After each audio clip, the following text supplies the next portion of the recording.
Hello dear students, friends, welcome. இந்த வீடியோவில் 10th maths public எக்ஸாமில் எப்படி பேப்பரை ப்ரெசென்ட் பண்ணி முழுமையாக மதிப்பெண் எடுப்பது அப்படிங்கிறத பற்றி ஒரு பேப்பர் ப்ரெசன்டேஷன் வீடியோட அப்டேட் தான். அதோடு லாஸ்ட் இயர் 10th மேக்ஸில் வந்து 99 மதிப்பெண்கள் எடுத்த ஒரிஜினல் பப்ளிக் எக்ஸாம் ஸ்கிரிப்ட்டும் கொடுத்துருக்கேன். இதனுடைய பிடிஎஃப் லிங்கை டிஸ்கிரிப்ஷன் பாக்ஸில் கொடுத்துருக்கேன், டவுன்லோட் பண்ணிக்கோங்க. ஆன்சர்ஸ் எல்லாம் இந்த ஸ்டூடெண்ட்ஸ் கரெக்டாக எழுதியிருக்காங்களா, டீச்சர்ஸ் வந்து கரெக்டாக வேல்யூ பண்ணியிருக்காங்களா அப்படி கமெண்டில் வந்து பதிவு செய்யுங்க.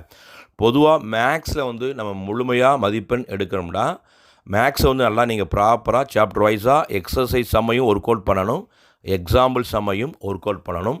நீங்கள் ப்ரீவியஸ் இயர் கொஸ்டின்லாம் செக் அவுட் பண்ணி நல்லபடியாக ஒர்க் அவுட் பண்ணுங்கள். Half yearly exam, revision exam question பேப்பர்லாம் நீங்கள் நல்லா ஒர்க் அவுட் பண்ணுங்கள். அப்போ தான் மேக்ஸில் வந்து முழுமையாக மதிப்பெண் எடுக்க முடியும். ஸோ மேக்ஸை பொறுத்தவரைக்கும் நம்ம சின்ன கேர்லெஸ் மிஸ்டேக் விட்டால் கூட மதிப்பெண் வந்து குறைஞ்சி உங்களுக்கு மதிப்பெண் ரொம்ப லாஸாக வாய்ப்பு இருக்குது. ஒரு சின்ன மிஸ்டேக் பண்ணால் ஒரு ஹாஃப் மார்க் போகும். இப்படி ஒரு 5 சம் நீங்கள் மிஸ்டேக் பண்ணிங்கனாவே 2 மதிப்பெண்கள் 3 மதிப்பெண்கள் வந்து இங்கே லாஸ் பண்ணிடுவீங்க. ஸோ டாப்பர்ஸ் வந்து செண்டம் எடுக்கக்கூடிய அந்த நிலை வந்து போயிடும். ஸோ கவனமாக அட்டன் பண்ணணும். ஸோ பார்ட் 1ல் வந்து 14 1 மார்க்ஸ் இருக்குது. இது ரெகுலராகவே வந்து பார்த்திங்கன்னா எல்லா சப்ஜெக்ட்டுக்கும் மாதிரியே ப்ராப்பர் ஆப்ஷன் எழுதி அதுக்குரிய விடையை வந்து எழுதுங்க. மேக்ஸில் வந்து நம்ம வந்து ரஃப் ஒர்க் பண்ணலாம். ஏன்னா 1 மார்க்ஸ்க்குமே வந்து டைரெக்டாக ஆன்சர் பண்ண முடியாமல் மேக்ஸுக்கு வந்து நீங்கள் ஒர்க் அவுட் பண்ணி பார்க்கலாம். 1 மார்க்ஸை பொறுத்தவரைக்கும் நீங்கள் வந்து எப்போயுமே வந்து கீழே பண்ணுங்கள். அந்த மார்ஜின் கீழே வந்து நீங்கள் ரஃப் ஒர்க்கு தனியாக ஒதுக்கிக்கோங்க. அப்படி இல்லை அப்படின்னா அந்த புக்லெட்டில் கடைசி ஒரு பேஜை நீங்கள் என்ன செய்யலாம்டா ரஃப் ஒர்க்குன்னே யூஸ் பண்ணிக்கலாம். அந்த பேஜ் நீங்கள் ரஃப் ஒர்க் எழுதும்போது மேலே வந்து ரஃப் ஒர்க் அப்படின்னு போட்டுக்கிட்டு நீங்கள் ரஃப் ஒர்க்கை ஃபுல்லாக பண்ணலாம். ஓகேங்களா?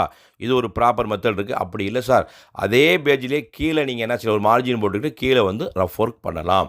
ஸோ 1 மார்க்ஸ் வந்து ப்ராப்பராக எழுதுங்க. ஸோ இந்த ஸ்டூடெண்ட்ஸ் வந்து 1 மதிப்பெண் வினாக்கள் 13வது கேள்விக்கு வந்து தவறு பண்ணியிருக்காரு. ஸோ செண்டம் எடுக்கணும் அப்படின்ற மாணவ மாணவிகள் தயவுசெய்து 1 மதிப்பெண் வினாக்களில் எந்த தவறும் பண்ணாமல் ப்ராப்பராக ஒர்க் அவுட் பண்ணிக்கோங்க. அதேமாரி பார்ட் 2 பார்ட் 3 10 2 மார்க் அட்டன் பண்ணணும், 10 5 மார்க் அட்டன் பண்ணணும். Compulsory question. ஸோ இங்கே டாப்பர் செண்டம் எடுக்கணும்டா நீங்கள் கம்பல்சரி 2 மார்க்கையும் கம்பல்சரி 5 மார்க்கையும் அட்டன் பண்ண அந்த அளவுக்கு நீங்கள் ப்ரிப்பேர் இருக்கணும். சார் இந்த சாப்டர் முக்கியம், 1வது சாப்டரில் கேட்டிருக்காங்க, 2வது சாப்டர்லையும் கேட்டிருக்காங்க, 3வது சாப்டர்லையும் கேட்டிருக்காங்க, அதேமாதிரி சாப்டர் 5ல் கேட்டிருக்காங்க, 6ல் கேட்டிருக்காங்க, 7 8 எல்லா சாப்டர்ஸ்லேயுமே வந்து கலந்து தான் ஒவ்வொரு பப்ளிக் எக்ஸாமுக்குமே 2 மார்க் 5 மார்க் வந்து ரேண்டமாக கேட்டிருக்காங்க. ஸோ நீங்கள் நல்லா செண்டம் எடுக்கணும்னா ப்ரிப்பேர் பண்ணணும். மிக முக்கியமாக சைன், அதனுடைய அடையாளம் கொஞ்சம் ஃபைனல் ஆன்சர்ஸ் வரக்கூடிய ப்ளஸ் ஆர் மைனஸ். மேக்ஸில் வந்து இதுதான் ரொம்ப உங்களுக்கு பிடிப்பாங்க. ஸோ நீங்கள் 100 சென்டிமீட்டர்னு போடுறீங்க, இங்கே -100 சென்டிமீட்டர்னு ஆன்சர் இருந்தால் அந்த மைனஸ் ப்ளஸ்க்கு வந்து கண்டிப்பாக மதிப்பெண் குறைக்கப்படும். 2வது யூனிட்ஸ், அது வந்து மீட்டரா, சென்டிமீட்டரா, ஸ்கொயர் மீட்டரா அப்படிங்கிறத நீங்கள் கண்டிப்பாக இண்டிகேட் பண்ணி ஆகணும். ஏன்னா அஃபீஷியல் ஆன்சர் கீழே வந்து இதுக்கெல்லாம் வந்து ஒவ்வொரு ஸ்டெப்புக்கும் மார்க் கொடுத்துருப்பாங்க. ஃபார்முலாஸ் முக்கியமாக ஒரு சம்முக்கு வந்து ஃபார்முலாஸ் ரொம்ப ரொம்ப முக்கியம். அது 2 மார்க்ஸாக இருந்தாலும் ஃபார்முலா முக்கியம், 5 மார்க்ஸாக இருந்தாலும் ஃபார்முலா முக்கியம். ஸோ நீங்கள் மேக்ஸ் எழுதும்போது 3 விஷயங்கள் ப்ராப்பராக வந்து பார்த்துக்கணும். ஃபார்முலா கண்டிப்பாக அந்த சம்முக்கு தேவையான ஃபார்முலா போடணும். அதேமாதிரி ஃபைனல் ஆன்சர்ஸ் எழுதும்போதோ சப்ஸ்டியூட் பண்ணும்போதோ ப்ளஸ் ஆர் மைனஸ் வந்து ரொம்ப ரொம்ப முக்கியம். அடுத்து ஃபைனல் ஆன்சர் எழுதும்போது யூனிட்ஸ் வந்து ரொம்ப முக்கியம். சம்ம ஃபுல்லாக நீட்டாக அழகாக சின்ன சின்ன ஸ்பேஸ் விட்டு எழுதுங்க.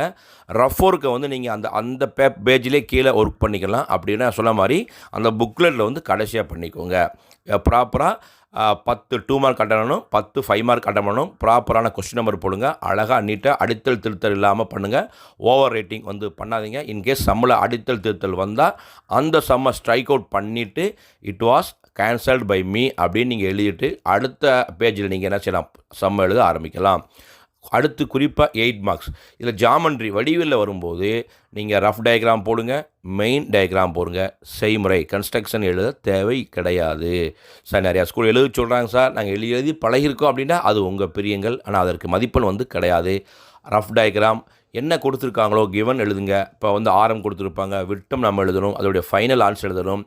அதோடைய ஈக்குவேஷன் தேவைப்பட்டால் ஈக்குவேஷன் போட்டு கால்குலேஷன் வந்து போடுங்க. இவ்வளோ தான் 8 மார்க். நீட்டாக அழகாக போடுங்க, எந்த தவறும் பண்ணிடாதீங்க. இந்த கிராஃப் ஜாமெண்ட்ரியில் நீங்கள் மிஸ்டேக் பண்ணக்கூடாது, 1 மார்க்ஸ்லையும் மிஸ்டேக் பண்ணக்கூடாது. ஏன்னா செண்டம் எடுக்கும்னா பர்ஃபெக்டாக இருக்கணும். அதே மாதிரி கிராஃப் வந்து பார்த்திங்கன்னா அந்த புக்லெட்டில் கடைசி கொடுத்துருப்பாங்க. ஸோ நீங்கள் அங்கே ஒர்க் அவுட் பண்ணிவிட்டு அதுக்கு பக்கத்துலேயே நீங்கள் என்ன செஞ்சுக்கலாம், சொல்யூஷன் சால்வ் பண்ணிக்கலாம், ஆன்சர் வந்து போட்டுக்கலாம். ஸோ இந்த மாதிரி பேப்பர் ஸ்கிரிப்ட் பண்ணுங்கள். நீங்களும் 10th மேக்ஸில் வந்து முழுமையாக மதிப்பெண் எடுக்கலாம்.